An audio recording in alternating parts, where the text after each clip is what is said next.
SIM dari Indonesia, tetapi harus dilengkapi dengan Bismillahirrahmanirrahim. surat keterangan dari KBRI. Dan itu perlu biaya sekitar 75 real. Tujuannya supaya bisa mendapatkan half course dari driving school. Kalau misalkan tidak ada SIM Indonesia atau tidak ada surat keterangan ini, biasanya driving school akan memberlakukan full course. Bedanya lumayan antara half course dan full course. Selanjutnya kita harus apply ke driving school untuk full course atau half course. Ini beberapa driving school yang ada di Qatar. Ada Doha Driving, Al-Kebra, Dalah, Karwa, dan masih banyak yang lainnya. Masih banyak. Dan bisa juga untuk langsung konversi ke SIM Qatar, driving license di Qatar, jika sudah mempunyai driving license dari Malaysia atau UK atau South Korea. Dan ada juga yang bisa langsung direct road test kalau misalkan punya driving license dari UAE atau GCC mungkin. Selanjutnya perlu lapor diri wajib di KBRI Qatar. Dan ini contoh apa namanya kartu-kartunya yang ada di Qatar. Selanjutnya untuk memobilisasi keluarga ke Qatar. Nah ini perlu family visa. Untuk apply family visa ini bisa melalui Metras dan Metrasnya perlu di-download melalui handphone. Jadi setelah mendapatkan residence permit atau QID, kita perlu ke provider telepon SIM card kita untuk mendaftarkan nomor telepon kita under QID. Setelah itu kita download Metras dan juga daftar melalui menggunakan QID dan juga menggunakan nomor yang sudah didaftarkan under QID kita. Beberapa dokumen yang diperlukan, kopi paspor untuk pasangan dan juga anak-anak, salary certificate, dan juga eh, buku nikah yang sudah diatestasi, akte lahir anak-anak, dan juga sertifikat pendidikan atau ijazah yang sudah diatestasi. Atestasinya ini bukan hanya di Indonesia, tapi ketika sampai di Qatar perlu diatestasi di MOFA Qatar, Ministry of Foreign Affairs. Dan itu bisa dilakukan di GSC terdekat Government Services Complex. Dan selanjutnya di Metras bisa melalui visa, isu visa, ini stepnya, family visa, family resident, dan juga new applications. Dan setelah sampai di Qatar, keluarga perlu membuat residence permit atau QID. Untuk anak-anak bisa langsung lewat Metras 2. Jadi tidak perlu medical check up atau medical examinations. Tapi untuk pasangan itu perlu medical examinations. Biasanya akan dibantu oleh bagian imigrasi dari masing-masing perusahaan dan medical examination bisa dilakukan di medical facility yang ditunjuk. Biasanya akan di cover oleh perusahaan atau di government medical commissions. Ini di daerah industrial area. Ini bayarnya 100 real tapi bisa di reimburse ke company. Setelah mendapatkan approval dari GMC atau Government Medical Commissions, biasanya kita akan diminta untuk ke CEID untuk melakukan fingerprinting dan setelah itu tinggal menunggu QID-nya jadi. Dan untuk yang ingin membawa keluarga berkunjung bisa menggunakan family visit, visa on arrival, validity-nya 30 hari dan bisa diperpanjang 30 hari lagi sehingga maksimum 60 hari. Dan kebijakan terbaru dari pemerintah Qatar mewajibkan health insurance untuk yang akan datang ke Qatar. Ini biayanya sekitar 50 real. Untuk informasi lebih lanjut bisa visit ke link yang ada di sini. Dan ini jika ingin menggunakan loan services juga bisa menggunakan Al Maha Service. Nah, ini mau nambahin aja yang Almaha Service itu lumayan berguna juga tuh, apalagi kalau kita mau mengundang orang tua yang misalkan sudah sepuh atau yang yang kita juga ragu-ragu gitu. Jadi Almaha Service ini bisa menjemput tamu kita itu semenjak passenger itu turun dari pesawat gitu. Jadi eh, di guide benar-benar sampai imigrasi, sampai luggage collection, terus sampai masuk ke taksi. Jadi don't worry lah kalau misalkan kita mau ngajak orang tua ke sini tanpa kita mendampingi gitu. Sangat bermanfaat. Dan ada beberapa orang Indonesia juga bekerja di Almaha Service ini. Jadi kalau misalkan orang tua kita bahasa Inggrisnya misalkan kurang, jangan khawatir. Lebih baik ya booking in advance lah. Itu lebih baik sih. Dan kalau misalkan pun kita belum booking, terus karena akhir-akhir ini nih kalau saya perhatiin dan beberapa dapat cerita juga dari temen, sekarang tuh arrival gate di immigration itu antriannya panjang banget itu. Nah, kalau misalkan teman-teman atau mas-mas mbak-mbak bawa anak-anak atau misalkan butuh waktu cepat untuk lewat imigrasi, itu bisa bisa masuk ke launch-nya Almaha Service untuk lewat immigration counter khusus di launch-nya mereka. Dan itu ya kita mesti bayar lah, ada charge-nya lah. Dan itu tapi possible gitu. Gitu. Oke, lanjut Dim. Oke, terima kasih tambahannya. Mas Dimas, Mas Bagir boleh tanya ya? Silakan. Oke, thank you. Nama saya Yulian, saya dari Kuala Lumpur ini. Boleh ke slide sebelumnya, Mas? Oke, so, kelewat. Balik Yang lagi depan. Mas Julian. Yes, yang ini. So, ini maksudnya kalau yang untuk activity Metras 2, artinya kita sebagai employee, setelah dapat Qatar ID, terus kita apply ke Telkom provider biar dapat register numbernya, terus bisa download Metras 2 gitu kan maksudnya ya. Habis itu baru Maksudnya ini, Mas. Jadi setelah untuk mengaktifasi Metras 2 itu kita perlu mendaftarkan nomor telepon kita ke right. provider SIM card, didaftarkan under QID. Oke. Ya, jadi maksudnya kita kita sebagai employee yang di Qatar yang apply, bukan keluarga yang apply ini ya ke Metras 2. Habis itu setelah selesai baru kita apply ke untuk apply family visa, requirement seperti 3 item itu. Terus tadi disebutkan attested marriage itu nggak cuman yang sudah kita lakukan di Indonesia, tapi juga dilakukan lagi di sana. Betul. Mungkin bisa diceritakan lebih detail attestation di sana seperti apa ya? Dan kalau ada informasi tempat-tempat di mana yang terdekat, itu mungkin bisa ngebantu banget. Ya, terima kasih Mas Julian atas pertanyaannya dan juga sarannya. Jadi untuk yang atestasi dokumen ini, jadi selain di Indonesia kita diminta untuk atestasi dokumen ke beberapa kementerian dan akhirnya ke Kedubes Qatar.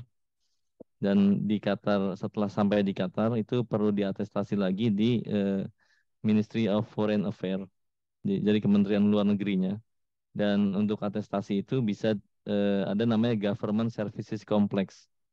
Itu kayak semacam layanan satu atap dari pemerintah Qatar. Di Government Services Complex itu ada beberapa kementerian dan kita bisa datang ke sana. Prosesnya berdasarkan pengalaman saya itu prosesnya singkat, Mas, dan antriannya juga nggak begitu panjang. Jadi pada saat datang ke sana itu tinggal menunjukkan dokumen yang sudah diatestasi dari Indonesia dan sudah diatestasi di Kedutaan Besar Qatar di Indonesia. Tinggal diberikan dokumennya, nanti mereka akan menambahkan atestasi dari Kementerian Luar Negeri di Qatar yang ada di di Government Services Complex itu. Dan ini biayanya saya lupa biayanya 100 atau 75 real per dokumen. Itu bisa di reimburse juga. Apa sudah cukup jelas, Mas Ya, Julian? mungkin kalau ada informasi, nggak harus sekarang, tapi kalau ada later on, kalau ada informasi alamatnya di mana aja yang government services location itu mungkin bisa ngebantu. Thank you. Ya, Thank terima you, kasih Mas. Mas Julian. Nanti akan ditambahkan informasi ini. Maaf Mas, ada pertanyaan juga saya. Yang Silakan, Mas. atestasi Iya, mangga Mas Firman. education certificate ya. Kalau saya sendiri yang buku nikah dengan akte kelahiran itu sudah di Indonesia, ada Kementerian Kemenhukam, Kemen Luar Negeri dengan Embassy Qatar di Jakarta. Namun yang education certificate ini kan sekarang masih tahun ajaran berjalan di Indonesia ya, masih bulan April. Itu apakah harus menunggu selesai tahun ajaran, itu bulan Juni, rapot yang terbaru, atau yang ada aja sekarang kita atestasi lalu diupload? Ini semua diupload ya ke Metras 2 ya? Betul, diupload. Dan ini perlu Makasih. saya mungkin perlu saya tambahkan informasi. Jadi education certificate ini lebih ke ijazah sertifikat kita gitu. Yang akan diupload. Jadi bukan anak-anak. Anak-anak itu nanti diperlukannya pada saat apply sekolah. Jadi ini untuk iya, baik. dokumen yang Terima kasih. diperlukan, ini dokumen yang berkaitan dengan pekerja. Jadi ijazah pekerjanya yang perlu diatestasi untuk Metras ini.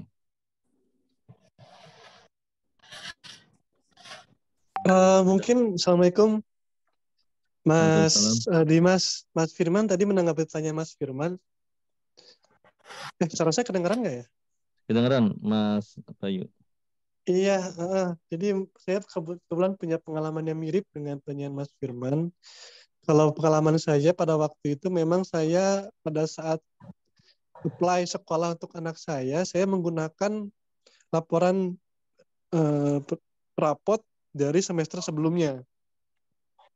Yang ini adalah perlu untuk mendaftar, tapi kemudian ketika sudah diterima, alhamdulillah, ketika saya mau masuk ke sekolahnya, kan ada sudah beberapa bulan, itu kemudian saya update lagi itu si rapotnya, si rapot anak saya dengan yang semester baru. Jadi itu mungkin saja, dan sebetulnya saya pikir asal kita menjelaskan ke pihak sekolah, mereka biasanya akan menerima kok. Mereka cukup kooperatif. Itu mungkin dari saya. Terima kasih. Baik Mas, makasih. Berarti 2 kali ya waktu semester berjalan, nanti diatestasi lagi kedua kali ya gitu ya? Pada saat daftar, saya upload rapot yang belum diatestasi, rapot yang sudah ada, tapi sudah diterjemahkan. Tapi sudah diterjemahkan, lalu yang saya atestasi baru rapot yang terbaru. Jadi ketika yang terbaru yang anak bulan saya Juni mau berangkat ya, ke sini, ya rapot lahirnya kayak saya atestasi. Iya. Demikian. Terima kasih. Terima kasih Mas Radia, terima kasih. Ya, terima kasih Mas Radia atas tambahan sharing pengalamannya. Ya betul, itu juga sama dengan pengalaman saya juga, bahwa untuk yang apply sekolah itu bisa menggunakan rapot yang berjalan dulu. Jadi begitu selesai tahun akademik di Indonesia, rapot terakhir itu yang akan diatestasi dan diberikan ke pihak sekolah. Jadi pada saat daftar bisa cukup dijelaskan dulu aja. Oke, selanjutnya. Dim, waktunya lu sampai 15 menit lagi ya, Dim. 15 menit lagi. Including nanti sama Mbak ini juga, sama tamu. Oh iya, siap. Oke, kita cepet aja. Ini untuk urusan banking di Qatar dan juga transfer uang. Ini itu ada beberapa bank yang bisa kita gunakan. Biasanya kalau ini bank nasional kan QNB. Kalau kalau saya pakai QNB karena pada saat masuk yang paling terdekat adalah QNB gitu. Tapi kalau misalkan punya preference lain berdasarkan pengalaman teman-teman lainnya di Qatar bisa menggunakan HSBC, Commercial Bank, Doha Bank, dan juga masih ada beberapa bank lain kayak Qatar Islamic Bank atau Dukhon Bank.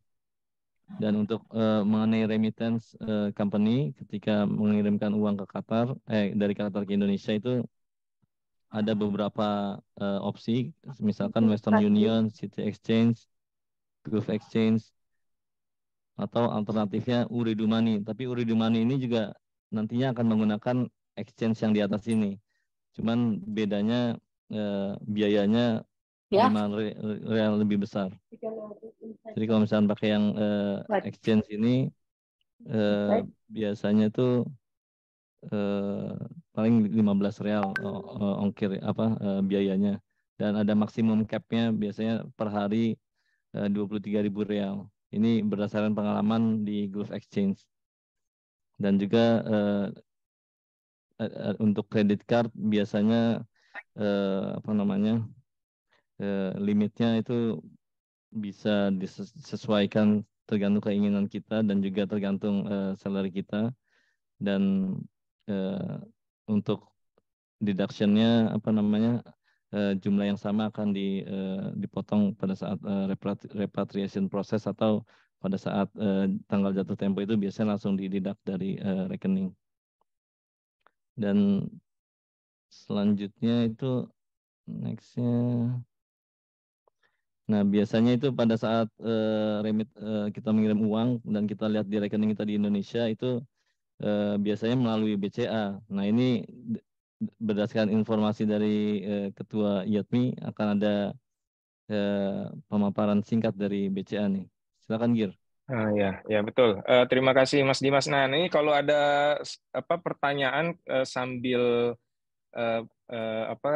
pemaparan ini bergulir, kalau bisa diposting aja di kolom chat karena kita juga bisa respon di situ.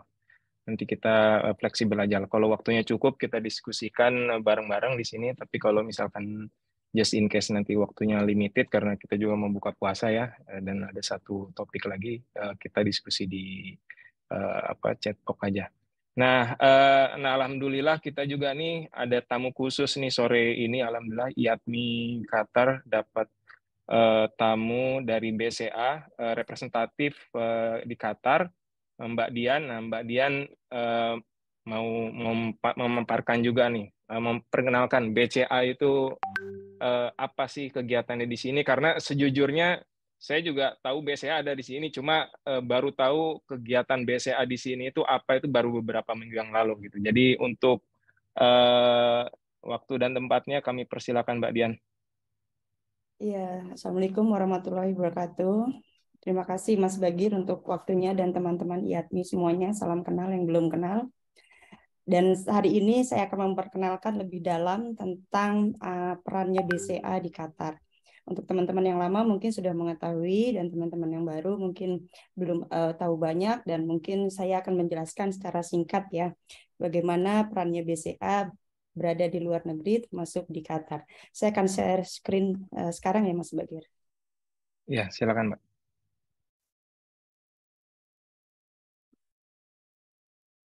Oke.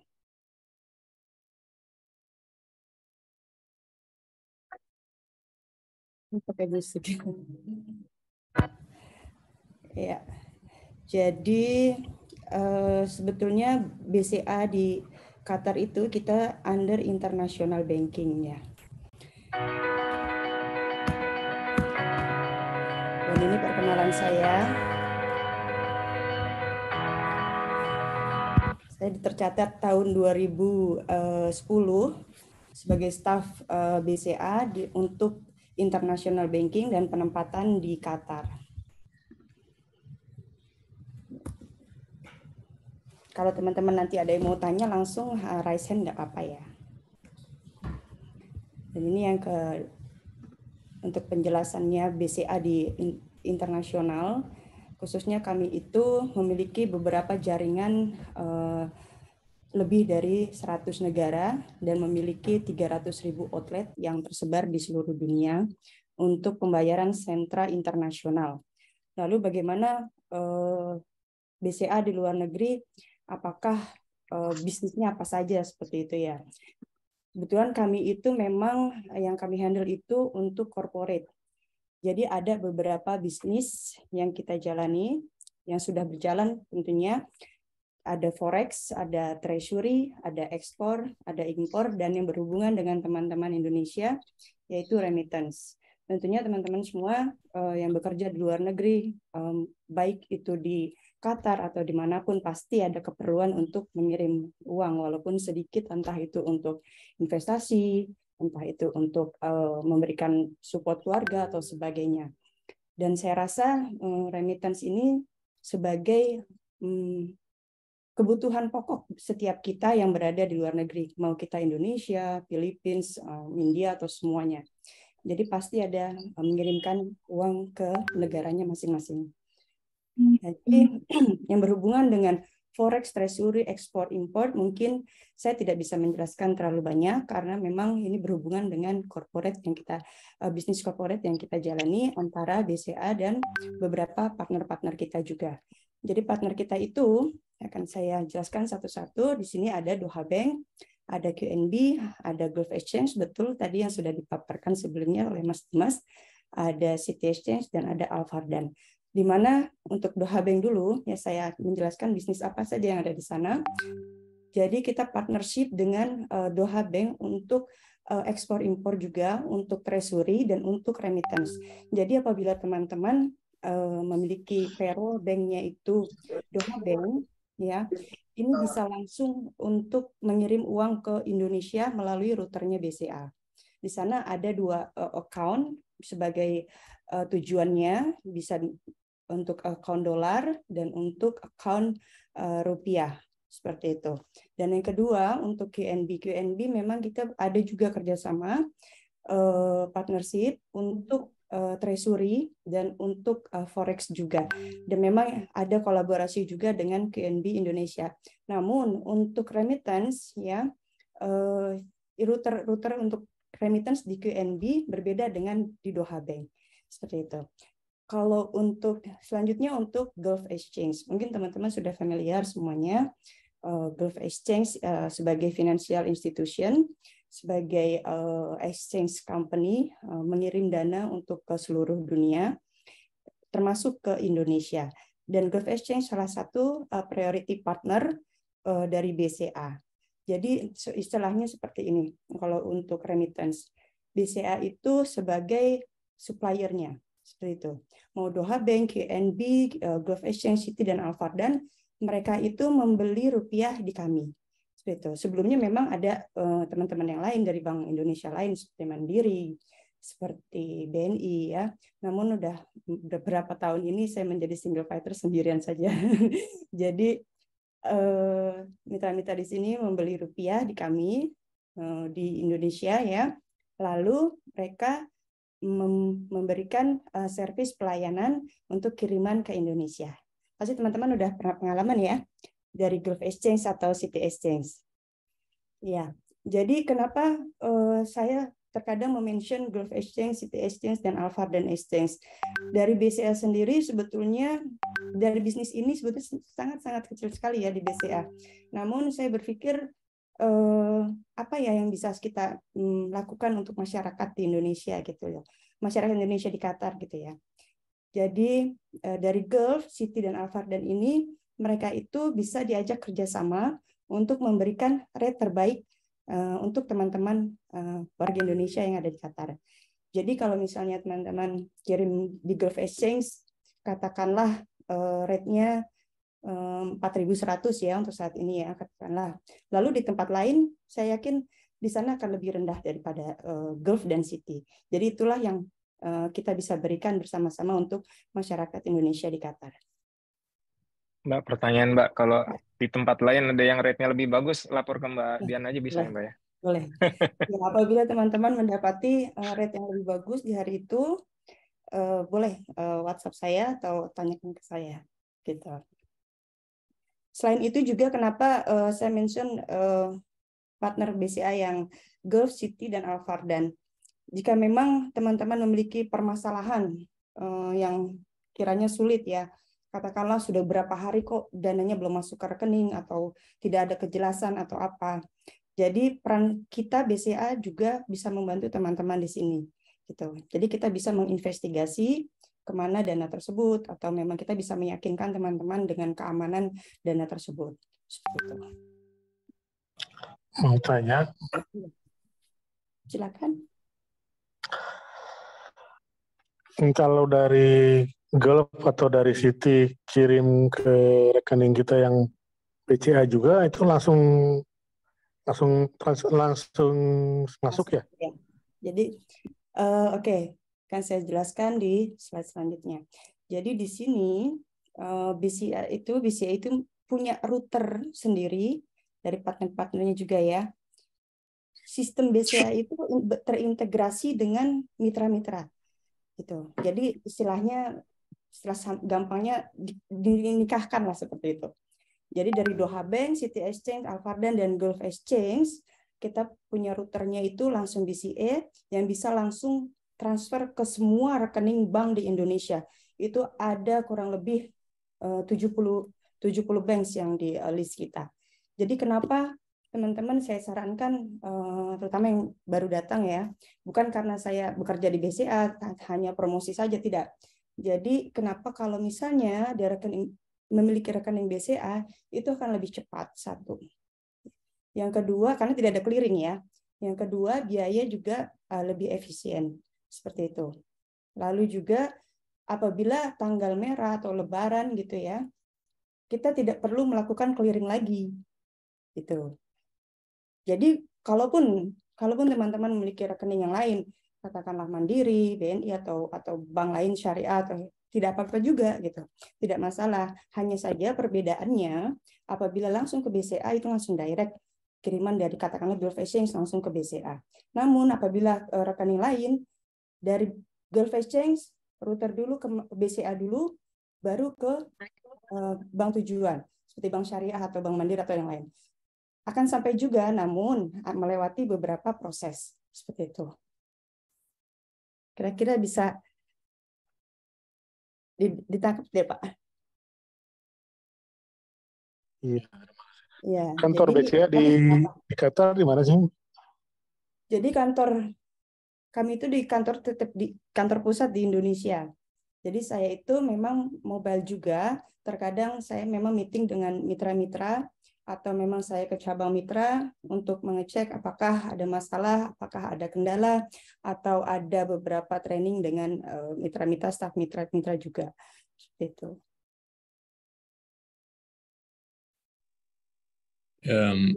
Lanjut Mbak.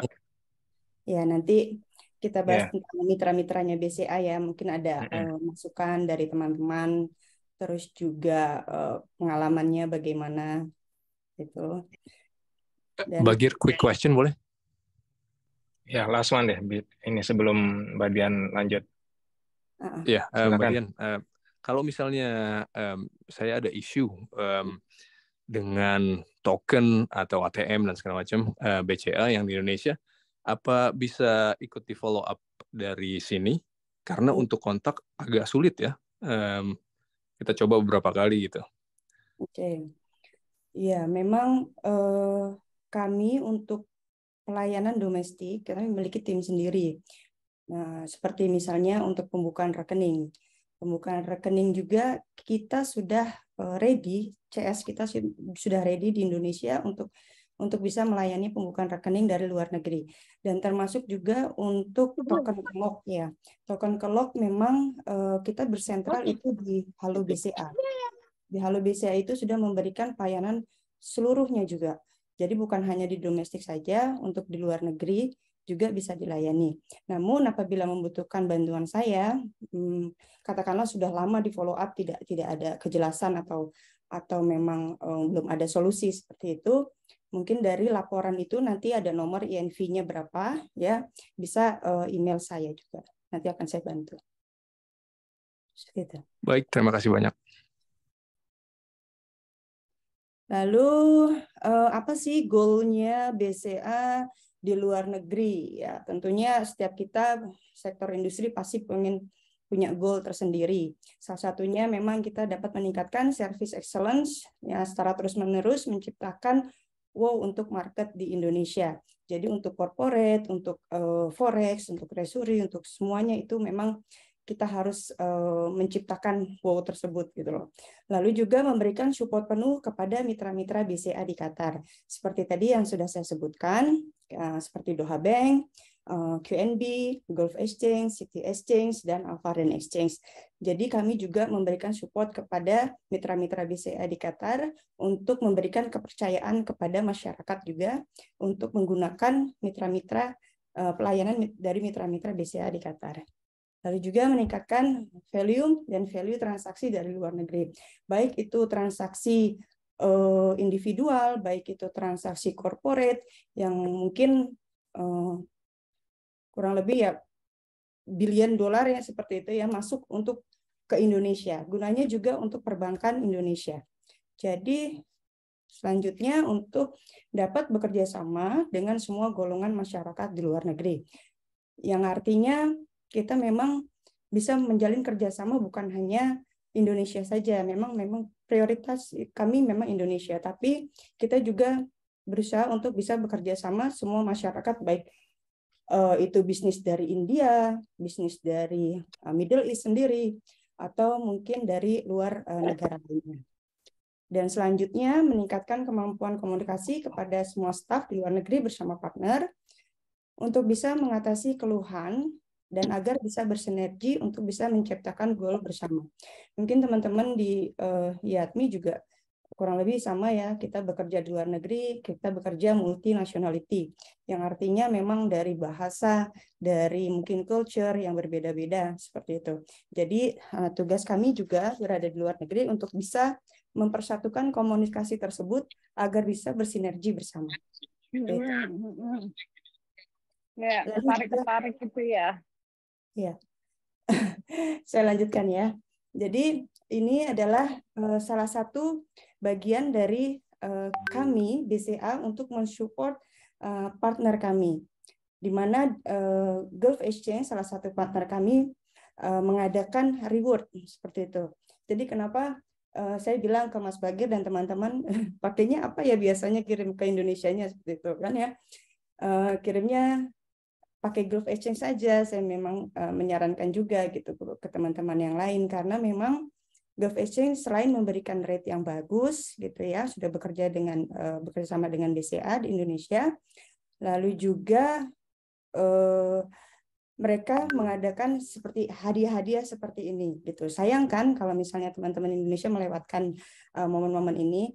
Lagi juga BCA sudah memberikan beberapa kontribusi hadiah, jadi dipakai juga gitu. Mudah-mudahan warga Indonesia di Qatar bisa dapat hadiahnya banyak juga. Tuh, jadi kami juga senang-senang juga buat Indonesia juga.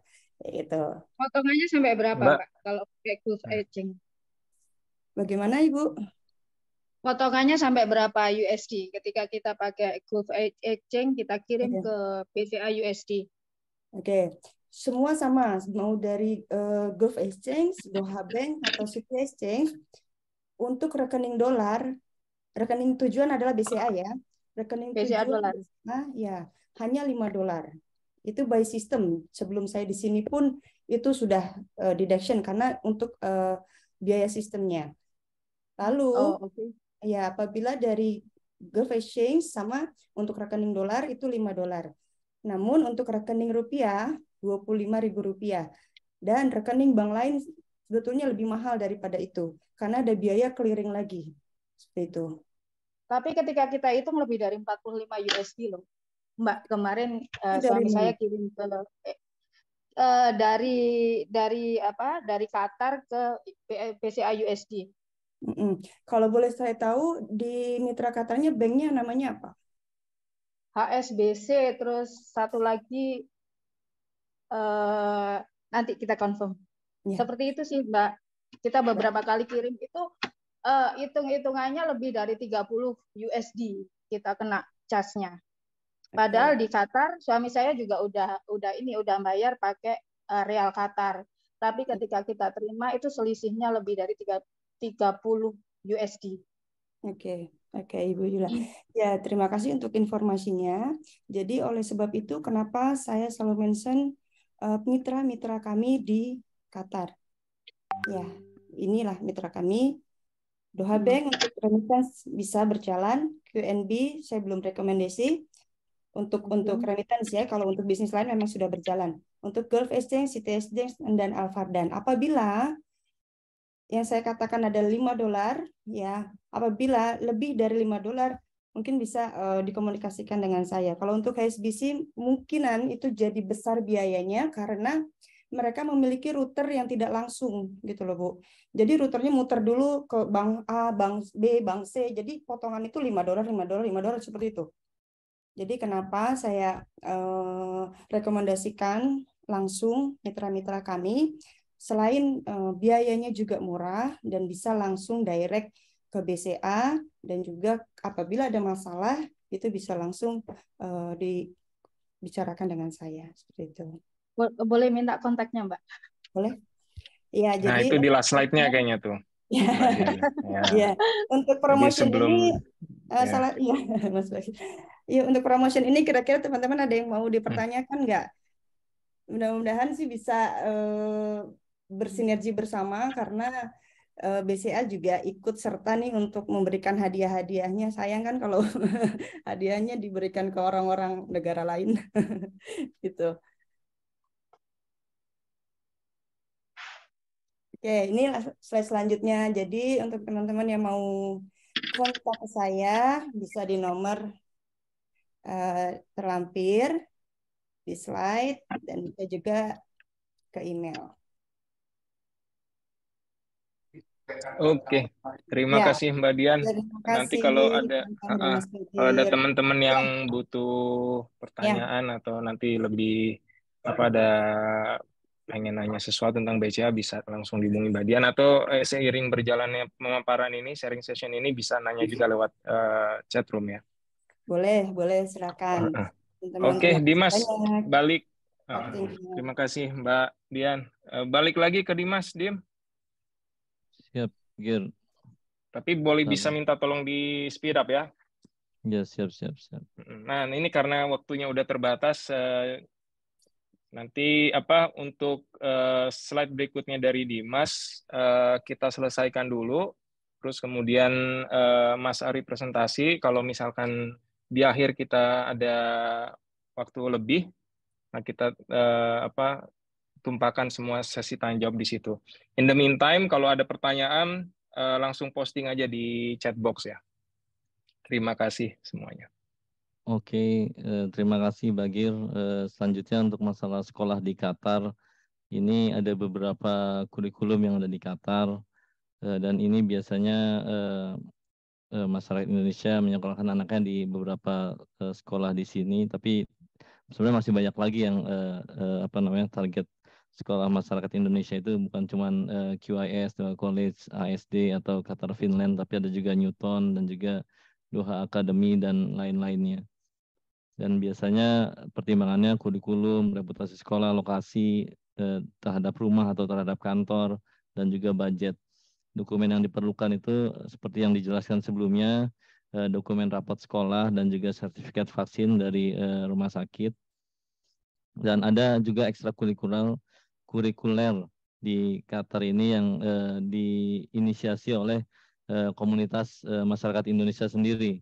Karena di Qatar kebanyakan sekolahnya international school, sehingga pendidikan agamanya mungkin hanya sebagian kecil dari keseluruhan kurikulum, walaupun ada, tapi bagi yang ingin menambahkan pengajian anak-anaknya bisa ke Kaifa, atau ekstrakurikuler lain jika ingin main bola bisa ke Red Rhino yang di Doha, di Al-Khor, dan juga di Mesaid Wakra juga ada juga sekolah sepak bola warga negara Indonesia.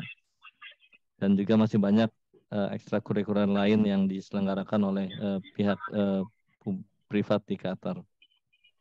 Dan ini mengenai tempat tinggal, biasanya di Qatar ini antara tinggal di apartemen atau di villa atau compound gitu. Dan mengenai fasilitasnya tergantung selera personal. Ada yang ingin fully furnished, ada yang semi furnished atau unfurnished. Dan ini bisa dicek di property website. Biasanya akan dikenakan commission fee 2 bulan atau setengah bulan dari monthly contract. Dan biasanya juga kita menggunakan Qatar Living atau Property Finder atau MZ untuk browsing akomodasi ini. Umumnya satu tahun kontrak, dan ini beberapa favorit area yang ada di Qatar. Ada juga yang memilih service hotel atau apartemen kayak Esdan, Windham, dan biasanya akan ada 1 bulan free atau free utilities, tapi ini tidak selalu. Dan setelah mendapatkan akomodasi bisa mengupdate di national address di Metras 2, dan ini mapnya.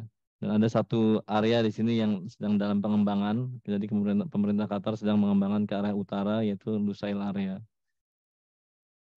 Nextnya untuk transportasi publik di Qatar ini, alhamdulillah transportasi publiknya cukup bagus.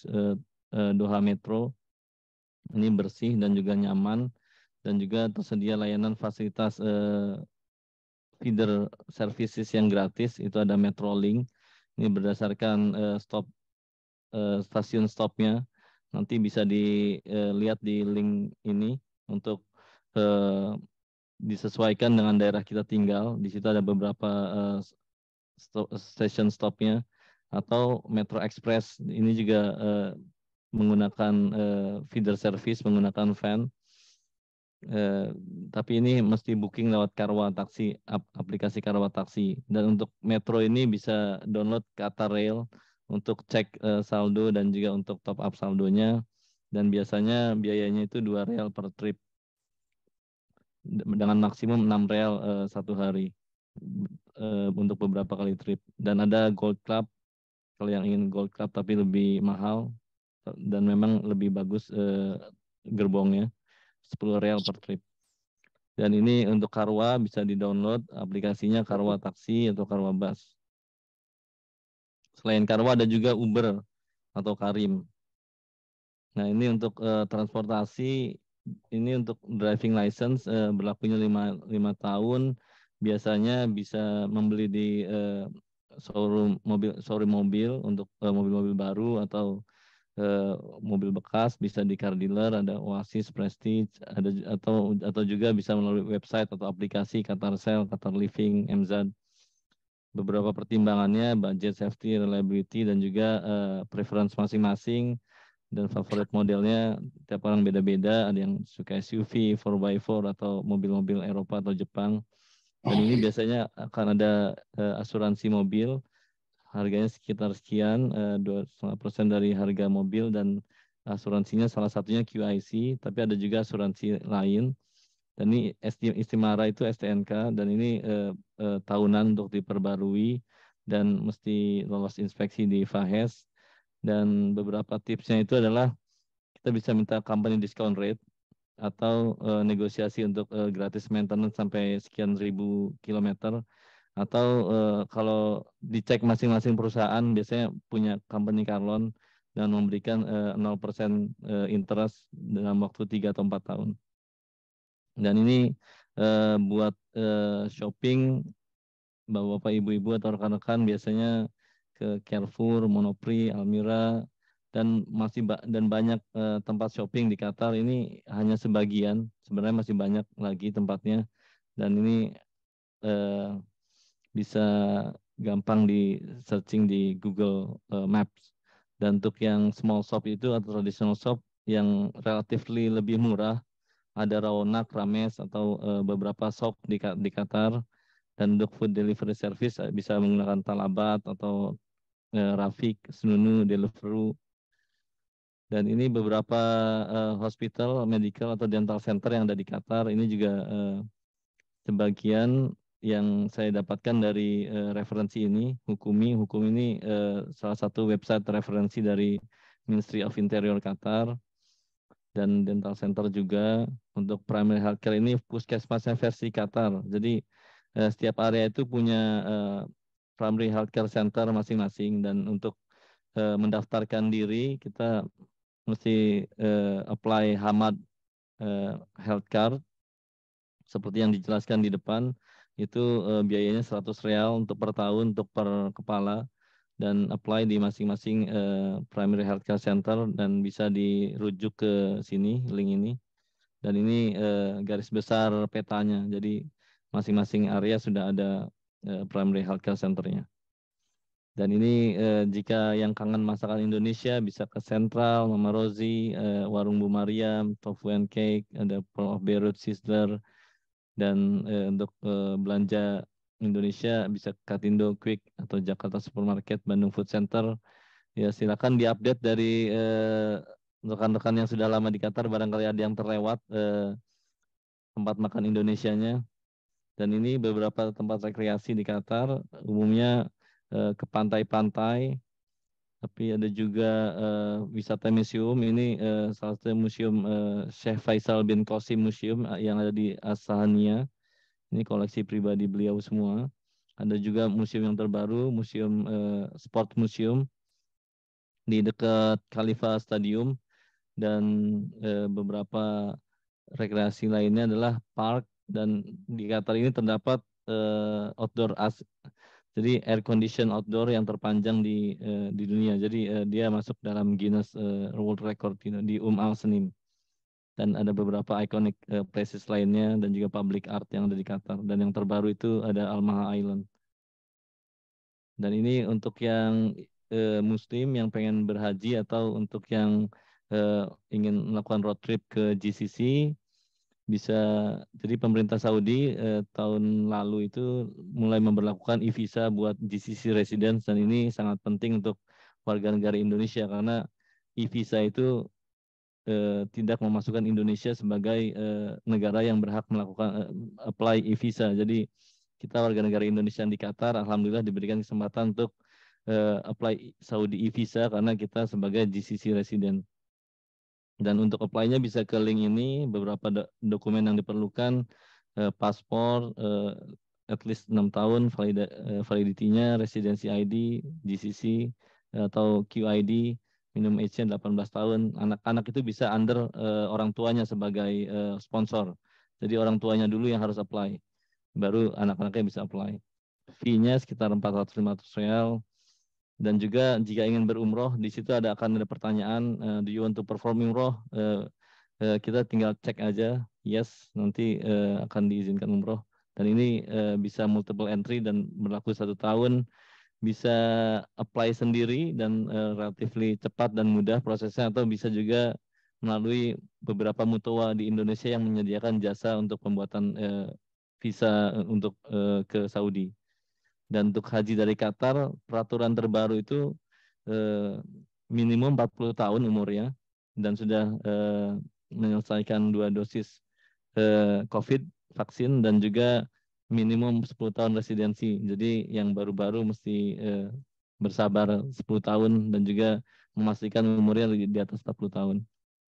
Dan umroh dari Qatar ini bisa lewat udara atau darat, tergantung preferensi masing-masing, dan bisa memanage sendiri atau menggunakan servis yang disediakan Mutowa Indonesia. Biasanya sekitar segini biayanya, tergantung akomodasi, fasiliti, dan juga transportasinya. Untuk yang road trip GCC ini informasinya, jadi perlu car insurance sekitar 120 real di Saudi, dan jika baru pertama kali akan diminta untuk fingerprints. Dan untuk yang UAE, car insurance-nya sekitar 210 dirham. Dan bisa menggunakan Waze untuk navigasi di GCC-nya. Dan untuk sharing informasi bisa Doha to GCC Road Trippers di Facebook Group. Dan ini untuk hobi dan komunitas. Jadi seperti yang dijelaskan di awal, Yatmi itu punya football club. Jadi bisa bergabung dengan Yatmi Football Club itu biasanya hari Sabtu pagi. Dan juga ada 1 hari lagi, cuman saya lupa, Selasa malam atau Rabu malam gitu. Ini Sabtu pagi, dan biasanya Yatmi Football Club ini jadi destinasi tempat bermainnya para tokoh-tokoh nasional yang sedang berkunjung ke Qatar ini. Ini salah satunya kemarin ada Erick Thohir dan juga Effendi Ghazali main bareng bersama Yatmi FC. Dan salah satu kegiatannya ada Trofeo Yatmi yang diikuti oleh warga negara Indonesia yang hobi bermain bola.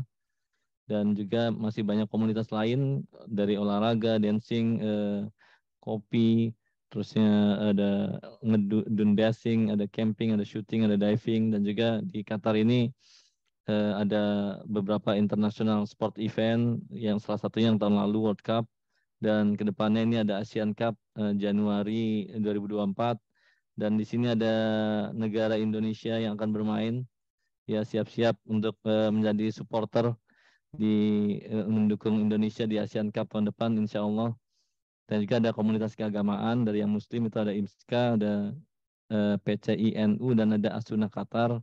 Jadi IMSKA ini komunitas Muslim yang terlama di Qatar. Ketika berbicara tentang Qatar, diverse isinya, dan juga ada PCINU dan Asuna. Dan juga ada komunitas Kristen, dan juga mungkin agama lain juga ada komunitasnya. Dan di Qatar ini ada yang namanya religious complex, di mana di situ agama lain itu disediakan fasilitas untuk beribadah. Dan juga ada komunitas berdasarkan suku, ada suku Sunda, ada Baraya Sunda Qatar. Mungkin yang lain juga bisa menambahkan jika ada komunitas Jawa atau Batak atau komunitas Minang. Biasanya itu komunitas-komunitas yang biasa kita ketemui ketika kita merantau gitu. Dan juga ada komunitas alumni universitas, ada ITB, ya ITB Qatar, Iluni Qatar, Unpad Qatar, Kagama Qatar, dan lain-lain. Dan ini tips berhemat di Qatar, ini beberapa tipsnya itu bisa menggunakan poin-poin kayak Urban Point Uridu, Entertainer, MyBook, dan juga melalui credit card point, ada promo tiket pesawat, tapi harus mempertimbangkan timing pembelian tiketnya. Bisa menggunakan diskon card untuk belanja di supermarket atau musim-musim diskon November Januari atau pada saat libur nasional. Ada juga online shop, dan juga ini ketika ingin belanja dari luar negeri, dan juga bisa cek ke company privilege program yang ada di perusahaan masing-masing.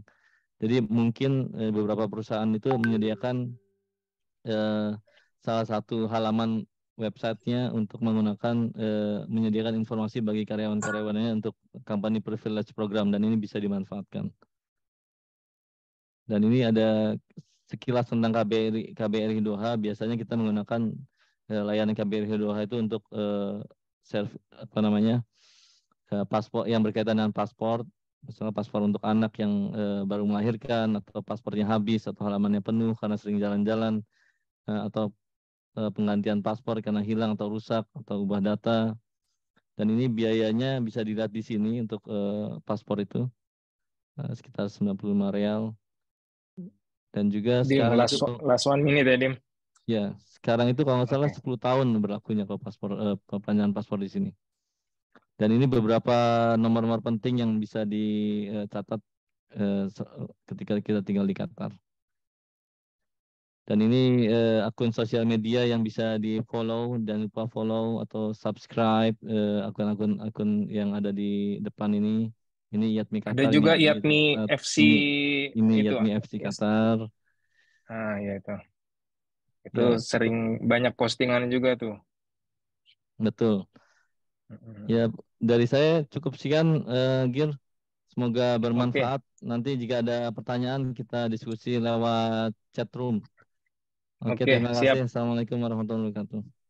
Waalaikumsalam warahmatullahi wabarakatuh. Terima kasih Mas Dimas. Sekarang karena udah 45 menit menuju 5:30, kita langsung aja ke sesi kedua. Ngobrol santai tentang financial planning oleh Mas Ari Santoso, Certified Financial Planner. Waktu dan tempat kami persilakan, Mas. Ya, terima kasih Mas Bagir. Saya share dulu ya. Siap. Kelihatan ya? Kelihatan. Oke, ya. Oke, selamat sore teman-teman. Assalamualaikum warahmatullahi wabarakatuh. Terima kasih buat Yatmi Qatar atas undangannya buat sharing topik hari ini. Makasih juga buat teman-teman yang udah meluangkan waktu ya hadir di sore hari ini. Mudah-mudahan informasinya berguna buat kita semua, terutama yang juga di Qatar, juga sebagai fondasi lah ini kira-kira untuk bisa dipelajari lebih lanjut. Pertama disclaimer ya, jadi ini hanya buat sharing saja, bukan sebagai investment advice. Jadi untuk teman-teman dapat melakukan investasi sebaiknya menggunakan informasi-informasi lainnya dan juga advice dari mungkin yang lebih profesional. Ini ada beberapa quote aja yang saya cantumkan di sini, tapi intinya adalah quotes-quotes ini menunjukkan betapa pentingnya ya kita melakukan financial planning. Salah satunya yang kita baca sini, just because you can afford it doesn't mean you should buy it. Karena banyak sekali kita seringkali tergoda ya, antara beda tipis gitu loh, antara keinginan dan keperluan. Topiknya kira-kira mungkin waktunya juga tidak banyak, tapi saya coba summary-kan aja, saya highlight aja poin-poinnya, financial planning dan tahapannya. Juga kita bicara nanti mengenai alokasi aset, risk versus reward, dan juga manajemen portfolio.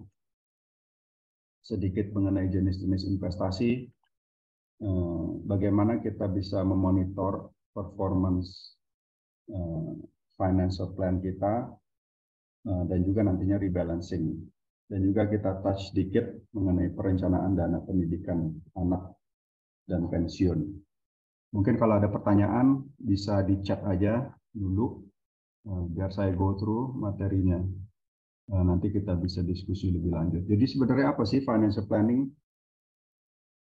Financial planning secara definisi perencanaan keuangan, proses di mana individu berusaha untuk memenuhi tujuan financialnya, terutama untuk di masa depan, melalui implementasi sebuah rencana yang komprehensif secara terstruktur dan disiplin. Nah, di sini pentingnya keyword ini ya, terstruktur, disiplin. Karena sebenarnya agak unik ini financial plan ini. Banyak mungkin yang tahu mengenai financial plan, tapi mungkin tidak banyak yang melakukan sebenarnya. Dan juga mungkin banyak yang melakukan tapi tidak secara jelas dan terukur. Jadi elemen-elemennya terutama adalah goal kita. Tujuan apa sih yang kita mau capai, juga jangka waktunya seperti apa. Untuk itu kita buat action plan-nya dengan sumber daya resource atau ya instrumen investasi dalam hal ini. Jangan lupa juga harus tahu penilaian faktor resikonya terkait dengan instrumen tadi. Nah, secara statistik ini saya ambil dari Amerika, tapi di Indonesia juga nggak beda jauh ya. Jadi sebenarnya on average tuh Americans itu orang itu save less dari 5% income-nya. Kalau kita sering dengar itu living paycheck to paycheck ya. Jadi mungkin ya gali lubang tutup lubang, penghasilannya atau pengeluarannya lebih besar daripada penghasilannya. Juga mungkin ditambal dengan utang kartu kredit, KTA, segala macam. Hanya 30% ya dari US household atau secara umum punya long term financial plan. Dan juga hanya 25% dari milenial yang memahami basic financial literacy. Apa ini adalah ilmu-ilmu yang berkaitan dengan teknik-teknik dan metode dari financial planning tersebut. Selama pandemi terutama banyak sekali ya problemnya, salah satunya hutang meningkat, pendapatan turun, gagal bayar hutang ya kan, atau pengeluaran tak terduga meningkat. Kita tahu lah selama 2 tahun belakangan ini juga banyak sekali. Kadang juga misalnya tiba-tiba di Qatar juga ada beberapa yang kehilangan pekerjaan, lalu harus pulang ke Indonesia. Untuk itu semuanya harus kita planning secara financial. Ini secara umum aja. Kalau kita lihat fase keuangan dalam hidup kita secara umum ya, kalau lihat di bawah itu kan usia ya. Jadi pada saat usia muda kita memasuki pernikahan, sebelumnya mungkin ya kuliah ya. Pada saat pernikahan itu bisa dibilang kita fase-fase keluarga muda. Lalu datanglah kelahiran anak, terus mulai anaknya sekolah, menjadi keluarga muda, lalu seiring dengan usia kita akan menemui banyak tujuan-tujuan keuangan. Kalau saya lihat di sini untuk Qatar Residence, terutama itu fokusnya itu secara long term itu lebih ke perencanaan pendidikan atau juga kepemilikan aset. Banyak kan teman-teman di sini yang semasa produktif di sini beli aset 1, aset 2, aset 3. Dan nantinya menjelang usia 50 ke 60 perencanaan pensiun. Sebenarnya ada di sini yang mungkin nggak kita bahas di sini. Ada juga insurance planning, nanti saya touch sedikit. Dan juga ada nanti estate planning, yaitu mungkin masalah warisan nantinya. Mungkin nanti bisa di sesi berikutnya kita bahas. Di sini juga menariknya karena challenge yang salah satunya adalah di Qatar itu kan kita nggak ada dana pensiun. Nah ini juga harus diperhatikan gitu loh, ya kan, karena itu tadi gitu loh ya kan, apakah kita sudah benar-benar memplanning atau mengetahui berapa kira-kira kebutuhan biaya pada saat pensiun nanti. Ini contoh-contohnya aja gitu loh. Juga untuk pendidikan anak, ya kan, alhamdulillah di Qatar kan dari TK sampai high school itu dibayarin. Nah otomatis kita bisa saving banyak. Tapi kita juga punya ambisi lebih mungkin, yaitu menyekolahkan anaknya mungkin di luar negeri, entah itu di Amerika, di Australia. Nah itu kita harus punya plan, kita harus tahu berapa itu jumlah yang dibutuhkan nantinya pada saat mungkin anak sekolah, mungkin usia 18 atau 17. Berikut saya jelaskan sedikit tahapan financial plan. Jadi kira-kira ini step-stepnya ya, 1 sampai 5. Jadi untuk step 1, yang pertama kita harus get our act together. Artinya financial situation kita harus jelas, ya kan? Untuk itu kita harus hitung dulu. Network kita berapa sih sebenarnya saat ini? Apakah teman-teman sudah tahu gitu loh? Ya, kalau ditanya berapa networknya? Network itu ya mungkin total aset kurang liability, kurang hutang-hutang. Kira-kira berapa gitu ya kan? Apakah cash flow kita dan aset kita itu positif, ya kan? Terus juga apakah kita sudah mempunyai lifestyle yang sesuai dengan yang kita dapatkan, artinya penghasilan. Yang harus kita lakukan juga adalah financial health check-up, nanti saya akan menjelaskan kemudian. Jadi di situ kita harus assess ya saat ini kondisi keuangan kita. Kita kumpulin semua informasi, semua value, mungkin ada investasi, ada simpanan, ada deposito, segala macam kita gabungkan dan kita summarize-kan dan kita lihat nantinya kondisinya seperti apa. Dan apakah kita punya savings ratio atau yang cukup, ya kan 20-30%, ya kan, apakah kita punya banyak hutang kartu kredit terutama, seperti itu. Jadi kalau kita lihat tahapan awal ya untuk tools-nya, untuk financial planning, kita tuh mesti punya yang namanya financial statements. Contohnya yang di kanan ini adalah balance sheet. Ya kan, yang di kiri adalah cash flow statement. Yang di tengah cash flow statement, lalu yang di sebelah kiri itu asset allocation, ya kan. Nah, ini semua terangkum dalam mungkin simple Excel yang lazim digunakan, atau kalau untuk budgeting atau cash flow tracker itu, budget tracker kita bisa gunakan budgeting app. Banyak itu yang di iOS segala macam. Nah, apakah teman-teman semua sudah melakukan ini gitu loh, ya kan?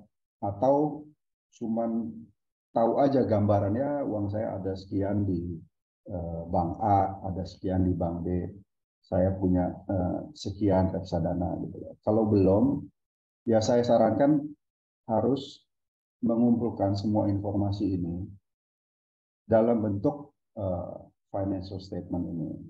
Karena tahap berikutnya kita akan melakukan yang namanya financial health check up, ya kan, untuk melihat apakah kondisi keuangan kita sudah sehat atau belum. Kalau belum, area-area mana yang menjadi concern dan bagaimana kita bisa improve. Nah, kalau ini sebetulnya basic aja ya dari smart budgeting ya. Artinya kita tahu bahwa selama ini kan kita punya pendapatan, kita punya pengeluaran, lalu sisanya menjadi tabungan. Nah, persoalannya seperti kata Warren Buffett, do not save what is left after spending, but spend what is left after saving. Jadi harus kita rubah dari tabungan setelah pengeluaran menjadi tabungan atau saving sebelum pengeluaran. Ya kan? Artinya dari total pendapatan kita, yang pertama kita potong itu untuk savings. Dan savings ini bukan hanya tabungan, tapi investasi. Ya kan? Nanti saya jelaskan investasinya alternatifnya apa aja. Supaya apa? Supaya dana investasi itu bisa menambah menjadi pendapatan. Nah, problemnya di Qatar itu adalah karena pada saat total pendapatan dikurang pengeluaran itu sebenarnya tabungannya besar, ya kan? Tabungannya besar, extra cash flow-nya besar. Jadi merasa tidak perlu untuk melakukan alokasi-alokasi, salah satunya yang investasi, gitu ya kan. Mungkin kalau kita pada saat masih muda dulu, ya kan, tabungannya tipis, pengeluaran extra cash flow-nya tipis, sehingga kita cari-cari cara supaya pengeluaran ini bisa ditekan. Tapi mudah-mudahan kalau di sini tidak demikian, ya kan. Tapi tentunya kita harus alokasikan minimal lah, mungkin bisa 30% atau mungkin bisa 50% bahkan pendapatan kita di sini yang kita sisihkan untuk savings. Jadi menurut saya yang kita lakukan adalah kita harus secara agresif ya, bikin budget secara agresif. Artinya jangan dilimit kebocoran-kebocoran berupa pengeluaran-pengeluaran yang tidak perlu, ya kan? Sehingga kita bisa menggunakan extra cash flow itu untuk investasi. Nah, yang perlu dilakukan pertama kali adalah minimal kita punya dana saving untuk sebagai dana cadangan untuk emergency. Jadi selama krisis pandemi itu, dulu itu mungkin orang bilang bahwa kita perlu 6 months. Jadi kita perlu dana cadangan sebesar 6 bulan dari pengeluaran primer kita, ya kan?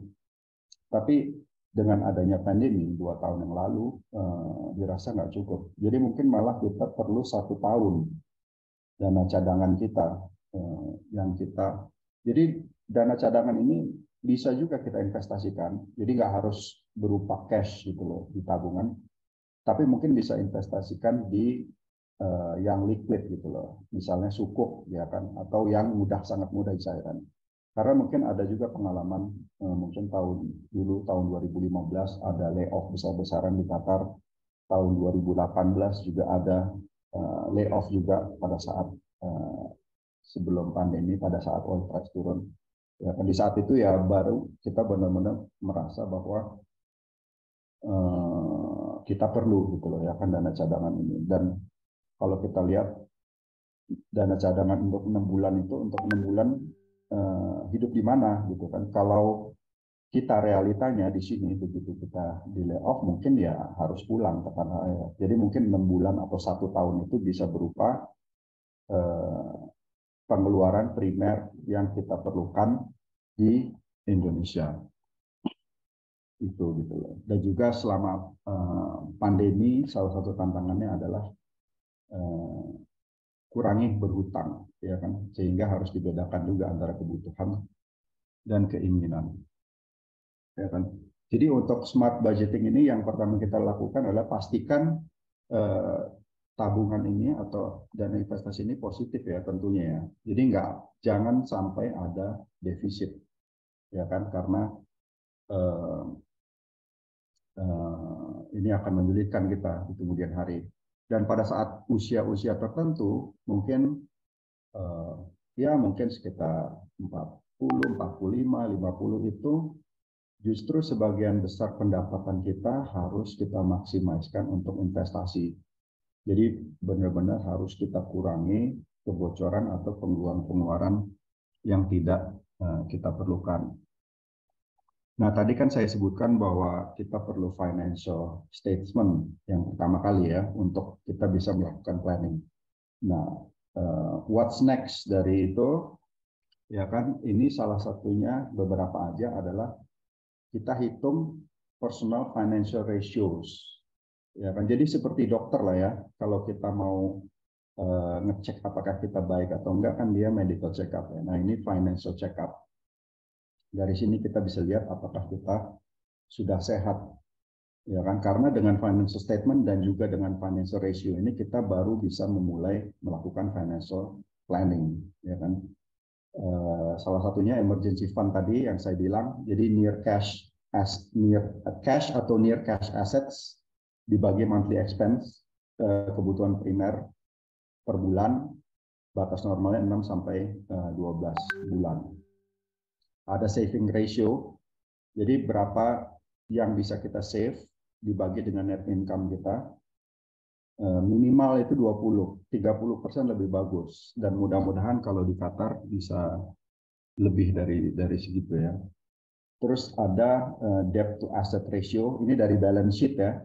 Jadi total liability kita, total hutang kita jangka pendek, jangka panjang dibagi aset sebaiknya kurang dari 50%.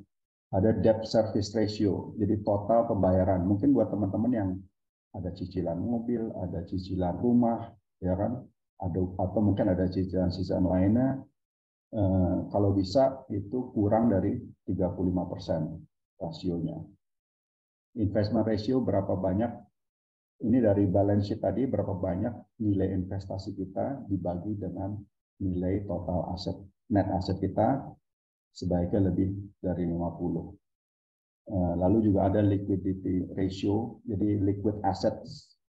Jadi ini liquid assets ini tambahan dari tadi emergency fund ratio. Jadi kalau kita ada benar-benar emergency, nah kita punya aset-aset liquid yang bisa kita jual. Karena contohnya misalnya real estate, kita punya banyak rumah, tapi real estate itu salah satu sifatnya adalah tidak liquid. Sehingga pada saat kita butuhkan dana untuk jual itu butuh waktu, ya kan, dan tidak mudah, dan kadang harganya juga tidak bisa kita perkirakan. Yang terakhir juga net worth ratio kita, jadi total aset kita kurang total liability, ini harus positif, ini udah harus positif, jangan sampai dia negatif.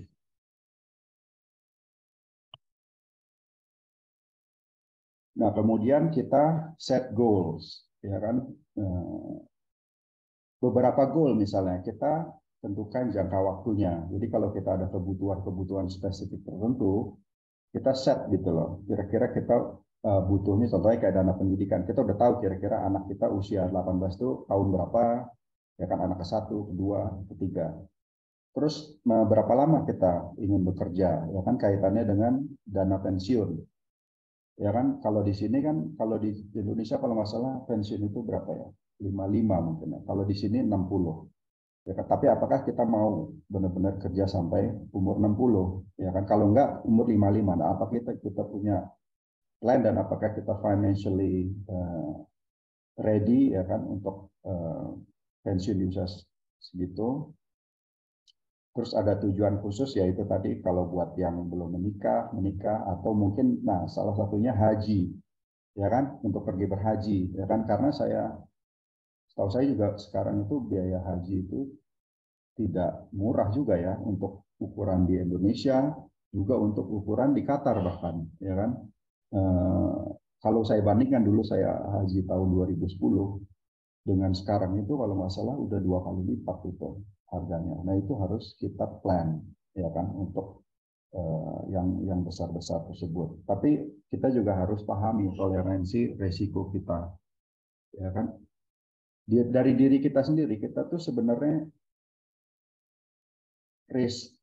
toleransi kita tuh seperti apa gitu. Apakah kita suka mengambil risiko atau kita tidak suka mengambil risiko? Karena itu kaitannya nanti untuk pemilihan investasi, instrumen investasi. Jangan sampai kebalik. Kita nggak suka risiko, tapi kita investasi di instrumen yang berisiko, ya kan? Atau bahkan sebaliknya, ya kan? Ini juga salah satunya juga ya ini yang harus dipersiapkan, dana pensiun. Jadi secara simpelnya gini aja, kita bikin kira-kira estimasi, ya kan, di list aja gitu ya kan, apa aja yang kita ingin capai, ya kan, di tahun-tahun depan, ya kan. Tapi kita lihat targetnya di tahun berapa, misalnya anak pendidikan anak. Dulu saya datang ke Qatar, anak saya masih 2-5 tahun, ya kan. Jadi saya udah estimasi pada saat itu kira-kira 18 tahun lagi berapa biaya pendidikan anak yang saya perlukan untuk universitas tertentu misalnya. Nggak harus spesifik, tapi kita budgetin aja, ya kan. Dari situ untuk mencapai itu dengan kira-kira return sekian, berapa yang harus saya tabung setiap bulan, ya kan. Itu udah ada potnya sendiri, anak satu. Begitu juga anak dua, ya kan. Begitu juga aset satu. Wah, kita ada rencana nanti mungkin beli ruko, ya kan, atau mungkin bisnis, atau mungkin aset dua. Lalu juga yang retirement fund segala macam. Karena berkaitan dengan inflation, ya kan, kita bisa surprise kalau tiba-tiba kita, jadi mungkin kita hitung value-nya sekarang, tapi inflation itu bisa mungkin sekitar 3-5%. Pada saat kita hitung nantinya itu sudah berlipat-lipat harganya, ya kan. Juga berkaitan misalnya anak sekolah, ya kan, kita harus punya bayangan gitu, anaknya mau sekolah di mana, apakah di Indonesia, apakah di Malaysia, apakah misalnya di Belanda. Nah itu ada kaitannya juga, nanti dia kira-kira mau belajar apa. Nanti saya bisa bahas sedikit mengenai perencanaan untuk anak sekolah, ya kan. Juga ingat di Qatar itu kita nggak ada dana pensiun, ya kan. Jadi ada beberapa alternatif, ya kan. Tentunya kita ada yang namanya ISB. Nah ISB itu harus dikelola dengan baik. Jangan sampai kan ISB itu bisa diambil tiap 5 tahun ya. Nah tapi peruntukannya sebenarnya itu kan untuk retirement fund kita. Jadi jangan sampai ISB diambil, tapi juga peruntukannya nggak jelas, gitu ya kan. Nah di ujung-ujungnya yang kita nggak mau kan pada saat kita meninggalkan Qatar dengan kondisi financial yang nggak bagus. Itu yang mesti kita hindari. Karena benar-benar waktu itu nggak terasa, ya kan. Mungkin beberapa teman-teman baru join di sini, nanti tiba-tiba udah 5 tahun, udah 10 tahun, dan what did we get from that, ya kan? Jadi ini salah satunya, ya kan, di list dan coba dihitung kira-kira kebutuhan yang diperlukan nantinya seperti apa. Terus yang berikutnya adalah ini membuat portfolio, ya kan? Jadi kita tadi udah bikin financial statement, kita udah hitung rasionya, alhamdulillah kita udah sehat. Kita udah sisihkan mungkin 30-40% dana kita untuk investasi. Nah, sekarang kita buat portfolionya, ya kan. Kita udah tahu kita kira-kira mau risiko seperti apa, jangka waktunya seperti apa, ya kan. Jadi sekarang kita buat portfolio, ya kan. Teman-teman mungkin udah banyak yang tahu ya macam-macam investasi, tapi di sini secara umum aja.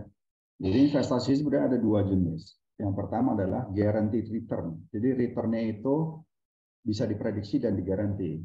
Misalnya bonds, ya kan, sukuk, ada juga ori, ya kan, ada juga yang Indo bonds, yang dolar.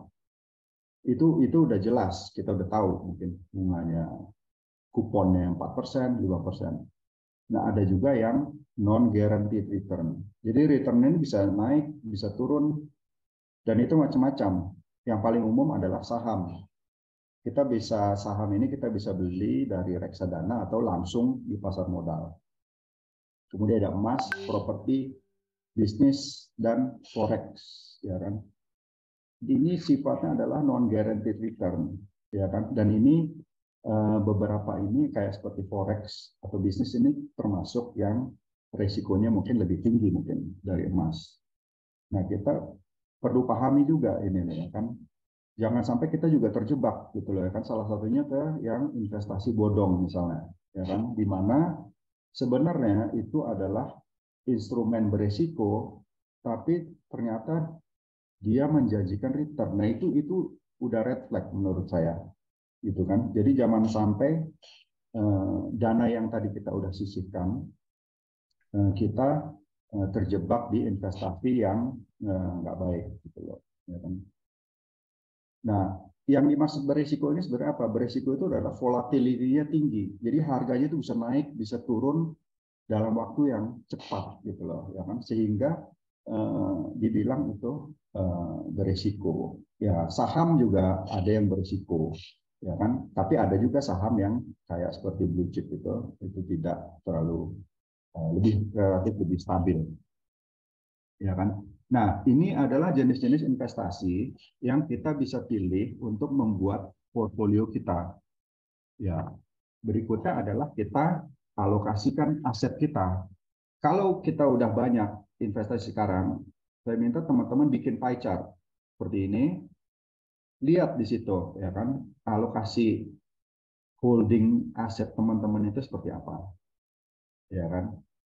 Berapa persen di misalnya saham, berapa persen di bond, properti, ya kan, terus juga mungkin sukuk segala macam, ya kan. Jadi dalam merancang ini kalau kita belum punya, jadi dalam merancang ini kita tentukan dulu kita mau horizonnya itu jangka pendek ya 1 tahun sampai 3 tahun, atau jangka menengah 3 sampai 5 tahun, atau jangka panjang 10 tahun lebih, ya kan. Goal kita seperti apa gitu, karena ini akan berbeda dalam membuat portfolionya, ya kan. Terus pahami juga kita ada di fase mana, fase keluarga muda atau fase udah menjelang pensiun, gitu loh, ya kan. Risk tolerance kita seperti apa gitu, ya kan. Apakah kita bisa menerima investasi yang agak-agak berisiko, gitu loh, ya kan. Nah, kenapa ini alokasi ini penting? Karena ya ini untuk sebagai basis untuk nantinya kita mendevelop atau meraih tujuan financial kita. Ya, yang mana yang terbaik untuk saya? Nggak ada yang terbaik untuk semua, karena tiap orang itu tadi, ya kan, berdasarkan risk tolerance yang berbeda, juga berdasarkan time horizon yang berbeda. Nah, ini kita bisa lihat di sini, ya kan, dari sisi profil resiko. Kalau kita bagi secara umum ya, di sini sebelah kiri ini ada equity. Equity itu saham, ada real assets, mungkin kayak properti, fixed income, bond, obligasi, juga cash ya. Nah, di sisi kanan bawah ini adalah low risk. Di sisi kanan kiri bawah low risk. Jadi antara resiko dan potensial return-nya rendah, potensial return rendah, dibandingkan dengan yang sisi ekstrim kanan adalah resiko tinggi dengan potensial return yang tinggi.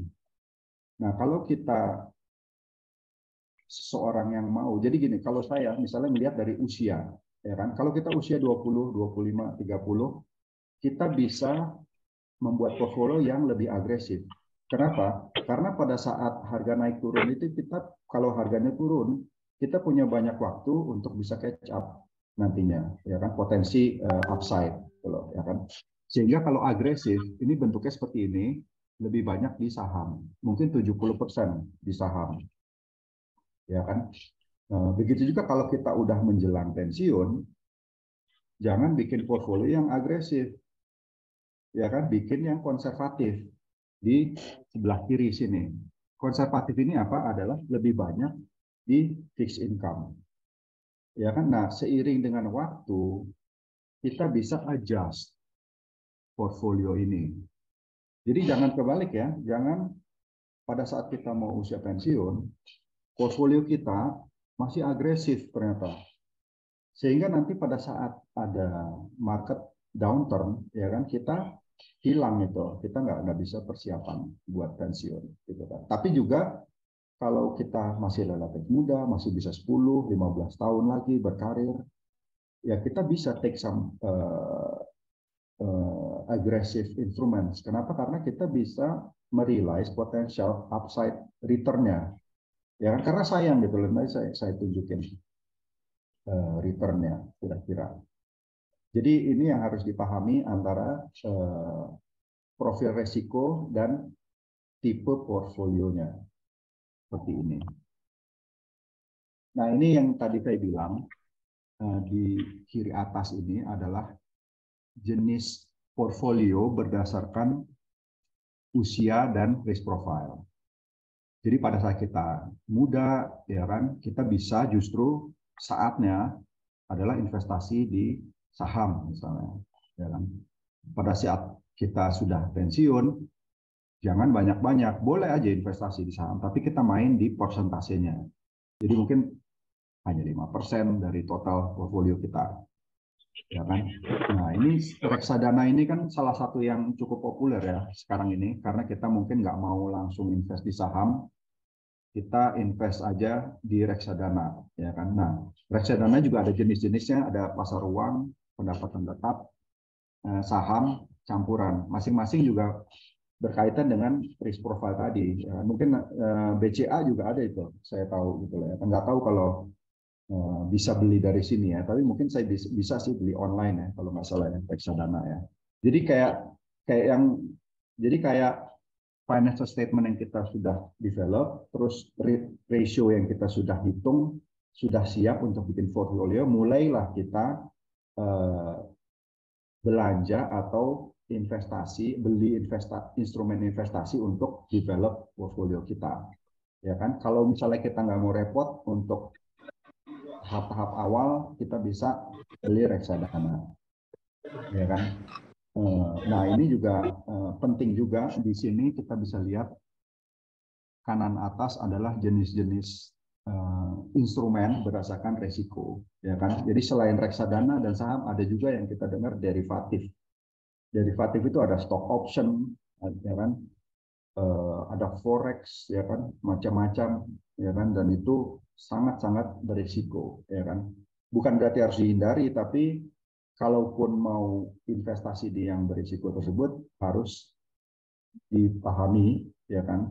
Dan dibekali ilmunya, dan juga jangan terlalu banyak dari portfolio kita, ya kan? Ini sebelah kanan bawah adalah beberapa jenis.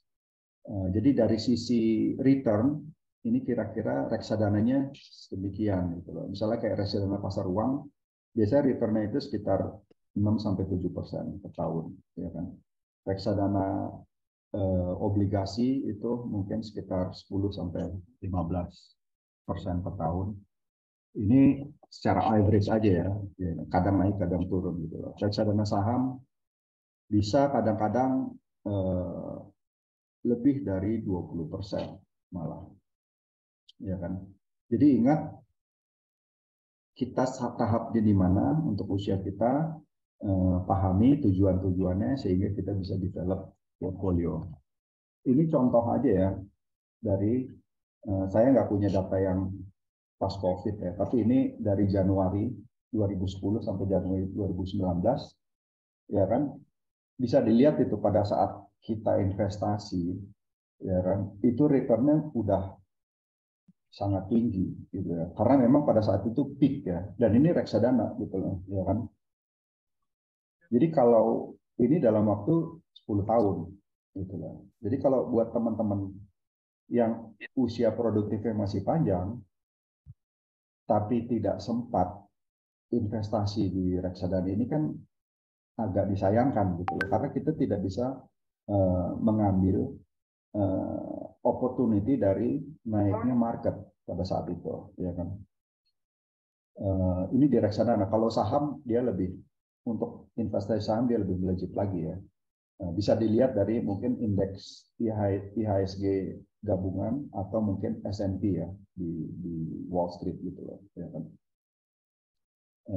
Jadi ini. Nah, kalau kita udah develop plan kita, ya kan, what's next gitu loh, ya kan. Untuk implement plan dan develop plan tadi adalah kita mulai bikin portfolio. Ya, otomatis kita udah harus tahu itu bagaimana caranya kita beli reksadana. Kalau kita mau investasi di alternatif lain, ya kan, bagaimana kita caranya, ya kan, sehingga kita bisa mulai membeli instrumen tersebut sampai kita membentuk portfolio tersebut. Nah, apakah portfolio tersebut didiamkan saja? Tentunya tidak, gitu loh, ya kan. Ada yang namanya monitoring. Jadi idealnya tiap tahun kita udah harus monitor itu, ya kan, performance dari portfolio itu seperti apa, ya kan. Kalau untung juga berapa persen, misalnya, ya kan. Nah, selain dari monitoring, yang kita harus lakukan juga yang namanya rebalancing. Ya. Nah, apa sebenarnya rebalancing? Ya kan, jadi kan market itu kan bisa naik, bisa turun, ya kan, bisa volatilitasnya tinggi gitu loh, ya kan. Nah, jadi rebalancing itu adalah menyesuaikan portfolio secara berkala untuk memproteksi keuntungan dan manajemen risiko. Jadi contohnya pada saat misalnya harganya naik, ya kan, ini pas sebelum COVID gitu loh, ya kan. Jadi kalau kita tunggu pada saat COVID, itu kan harganya udah turun lagi gitu loh, ya kan. Nah, caranya gimana ya? Caranya kalau kita pahamin portfolio kita ini, kita bisa adjust portfolionya pada saat mungkin untuk kita mau take profit, ya kan. Take profit itu gampang aja, kalau kita punya reksadana kita jual. Kita jual, jadi misalnya profitnya udah tinggi, kita jual, kita jadiin cash aja dulu, ya kan. Nantinya dia akan masuk misalnya dari porsi equity, dia akan masuk ke porsi ini, sehingga persentase dari portfolionya akan berubah nantinya. Mas, sorry Nah, Mas, ini 2 menit lagi ya, Mas. ya. Nah, jadi itu pentingnya kita rebalancing. Oke, untuk dana pendidikan anak, ya kan. Jadi kalau kita lihat itu, kita lihat di belakang ya, university. Tapi kan kita ada runutan itunya ya, apa timeline-nya ya. Jadi university di Indonesia kira-kira yang internasional $10.000 per tahun, kira-kira total cost sampai 15.000. Ini per tahun ya. Malaysia kira-kira 20.000 sampai 30.000. Di Belanda 30.000 sampai $40.000 per tahun. Jadi kalau 3 tahun sekolah bisa kali 3. US, Kanada, UK kira-kira 40 sampai 60.000, ya kan. Carnegie Mellon Qatar itu $60.000 per tahun hanya tuition. Jadi bisa dibayangkan range-nya banyak, dan ini akan didrive oleh kita, anak kita mau kuliah apa. Untuk itu harus dilakukan sejak dini, ya kan. Dia mulai dari tes minat bakat, kira-kira arahnya kemana, apakah dia mau creative art, engineering, medicine, social studies, karena ini akan ngedrive pelajaran IGCSE mungkin yang akan dipilih, ya kan. Dia mau kuliah di mana, apakah dia mandiri atau dia mau ada peluang kerja. Nah, ini harus dipersiapkan, ya kan. Terus mulai nanti tahun 12, year 13, ingat yang kita udah investasikan harus dibikin liquid. Kenapa? Karena kita akan perlu pas dia lulus year 13 misalnya. Jangan sampai kita beli properti, tiba-tiba udah mau kuliah, nggak siap, jualnya susah. Nah, itu stepnya gitu loh.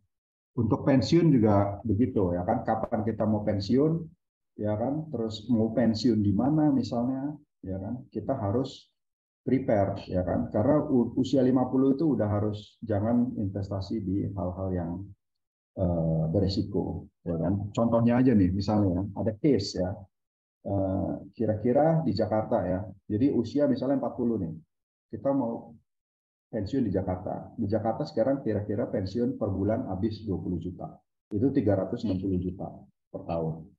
Inflasi kira-kira 5%. Jadi dia masih kerja 20 tahun lagi, ya kan. Nah, pada saat 20 tahun lagi kebutuhannya kira-kira 637 juta per tahun itu. Kira-kira gimana kita mensiasatinya, ya kan? Contoh aja, kalau kita mau pada saat itu investasi di sukuk 4,5%, kita butuh 14 miliar pada saat pensiun, hanya untuk pensiun ya. Jadi kebayang kalau kita nggak punya tabel-tabel estimasi ini, ya kan kita akan kesulitan gitu loh ya kan dalam memplanning. Pitfalls-nya yaitu tadi merasa berlebih dananya, tidak melakukan investasi, invest 90-100% di properti, ya kan, sehingga akan susah dijual, terlalu banyak utang kartu kredit, menunda investasi sejak dini, dapat infonya hanya dari sosmed atau TikTok yang mungkin belum tentu benar, tidak punya dana cadangan, dana anak, ingin semua, fokus kripto, saham iya, properti iya, tidak. Terus menghindari resiko dan juga terlalu banyak investasinya yang impulsif. Artinya teman-teman bilang ini, dia ikutan. Bilang yang satu, dia ikutan. Jadi semuanya ini prosesnya berkelanjutan ya.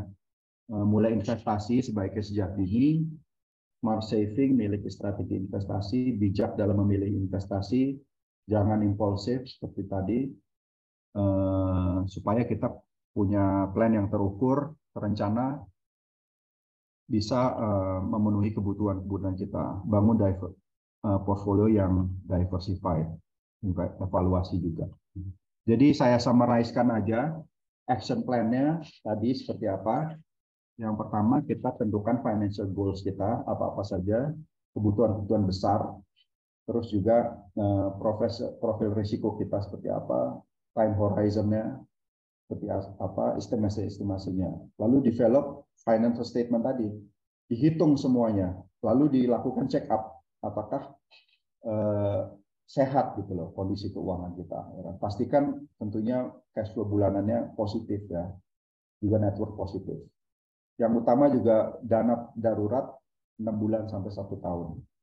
Ya karena portfolio development, saran saya satu lagi adalah karena ada penghasilan kita ini kata rial, back to dollar, ya kan. Jadi kalau bisa kita investasinya yang dollar based. Itu banyak sekarang di reksadana di Indonesia yang dalam mata uang dolar. Investasinya juga di luar negeri. Bahkan ada yang beberapa yang sudah syariah. Itu gitu ya kan. Ingat liquidity juga. Jadi pada saat kita butuh dananya, jangan sampai kita tidak ada liquidity, pas kita butuhkan dananya nggak ada. Jadi harus planning 1-2 tahun sebelum kita butuh. Ya kan, jangan lupa juga dana pensiun dan dana pendidikan, monitoring balancing, dan juga terutama ini ada hal lain yaitu insurance, tax, dan estate planning. Insurance ini terutama untuk yang masih muda-muda karena problem kita adalah keluarga ya. Kita mau mensupport keluarga. Jadi kalau kita gone too soon, ya kan, apakah ada aset-aset yang kita bisa wariskan, ya kan? Tapi juga kalau kita pensiun, kita live too long, apakah kita sudah mempersiapkan biaya-biayanya untuk hidup lama? Tentunya itu harus diperhatikan semuanya. Saya kira itu aja, mungkin karena waktunya yang singkat, jadi nggak bisa terlalu mendalam, tapi kita bisa lanjutkan di lain waktu. Ini juga ada WhatsApp saya, kalau mau bisa bicara lebih lanjut dengan saya untuk topik ini. Itu aja. Oke, Mas Bagir. Terima kasih banyak Mas Ari. Nah, sebelum kita masuk ke sesi tanya jawab yang singkat, kita boleh nggak ya foto dulu, foto bersama nih untuk dokumentasi. Kalau boleh berkenan semuanya boleh tolong diaktifkan kameranya, videonya di-on-kan.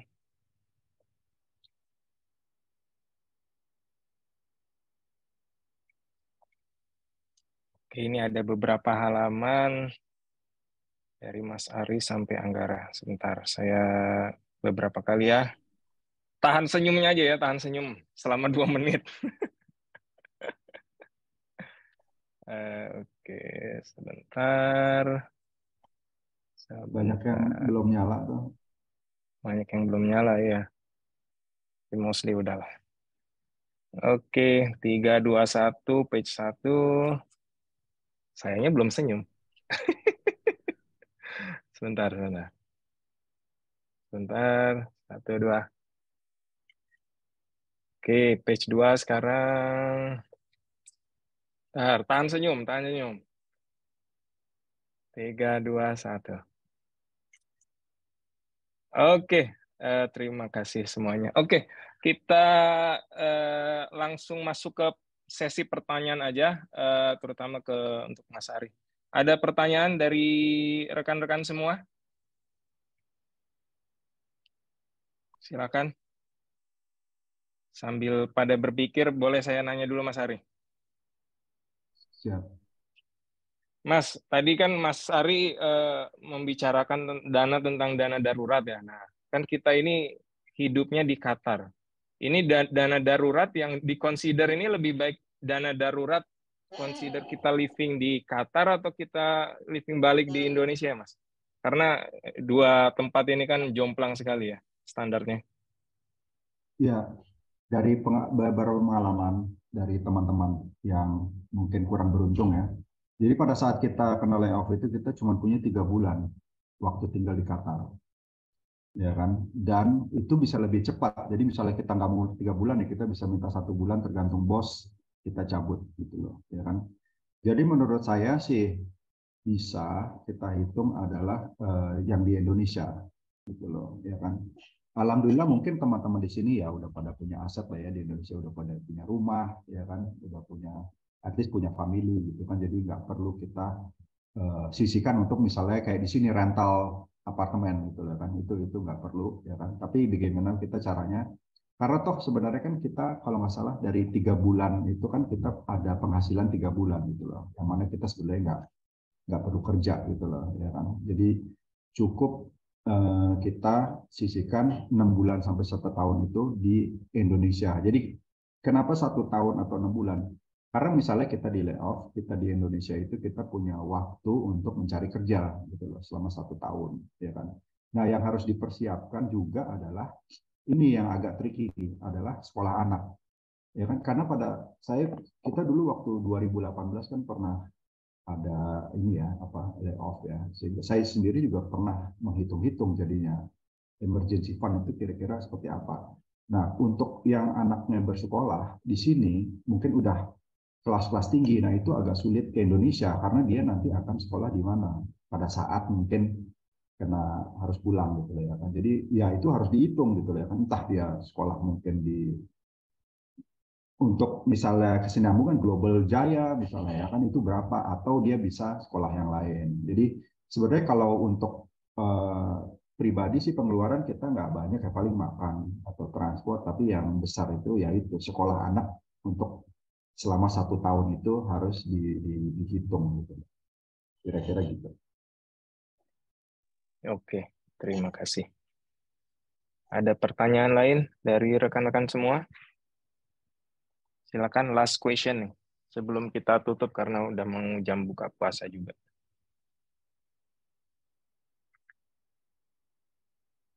Ini ada beberapa masukan juga nih dari rekan-rekan semua. Ini saya bacain ya biar pada tahu ya. Mana tuh? Tadi Mas Sigit saya lihat ada. Nah ini dari Mas Sigit. Input aja untuk kawan-kawan yang berencana menyalurkan anak-anaknya keluar Qatar karena termasuk dalam financial planning. Jika nanti lulus kuliah pengen jadi profesional, sebaiknya bisa di negara tempat kuliahnya. Tuh. Ya, jadi ini balik lagi tadi ke ini ya, ke sekolah anak ya. Kita kan gini, anak kita punya cita-cita ya kan. Untuk itu kita mesti mungkin dari sejak awal ya, kalau bisa tes minat bakat kira-kira mereka arah kemana, diskusi. Tapi jangan sampai cita-cita mereka itu terlimitasi karena ketiadaan dana gitu loh ya kan. Jadi makanya kita dari awal kita harus komunikasi ya kan. Kalau saya ngelihatnya gini, kira-kira nih di year 9 misalnya, dia itu maunya ke creative art, mau engineering, medicine dokter atau social studies, itu dulu grupnya.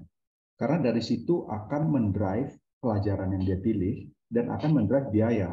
Kita tahu kayak medicine dokter itu biayanya sangat mahal gitu kan. Engineering relatif juga agak mahal gitu loh. Mungkin dibanding social studies.